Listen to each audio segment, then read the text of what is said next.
अस्सलाम वालेकुम, hello to everyone, welcome to the एशर पॉलिश इनके हिजामा सेंटर। जिस तरह से आप लोग जानते हैं कि जो है सुन्ना डेट्स चल रहे हैं और आज जो है ना हमारे पास सेकंड सुन्ना डेट अल्हम्दुलिल्लाह कंप्लीट हो चुकी है। सो कई लोग जो है ना कि अल्हम्दुलिल्लाह इन डेट्स पे बहुत फायदा उठा रहे हैं, जिसको भी तकलीफ है या फिर क्रॉनिक पेन से जो लोग भी गुजर रहे हैं, तो उसी को चलते हुए जो है ना लास्ट डेट जो है ना अपनी कमिंग सैटरडे यानी कि परसों यानी कि जो है ना 13th ऑफ सितंबर की नाइट आफ्टर मगरिब स्टार्ट होगी, सैटरडे नाइट आफ्टर मगरिब। आप लोग जो है ना अपने स्लॉट्स को जल्द से जल्द बुक करें। जिस किसी को भी जो है ना कोई भी मसला है जिस्म में, दर्द से लेके जो है ना नसों का मसला हो, स्किन का मसला हो, या फिर फीमेल्स में पीसीओडी हो, या फिर किसी भी तरह का कोई भी मसला हो, हेडेक, माइग्रेन, किडनी स्टोन भी हो, पाइल्स भी हो, तो आप लोग जो है ना अपना जो है ना इलाज हिजामा से करवाएं।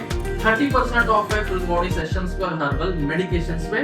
तो ये लास्ट डेट है, इसको मिस ना करें। स्लॉट्स बुक हो रहे हैं, आप अपने स्लॉट्स को जल्द से जल्द बुक करें। अस्सलाम वालेकुम।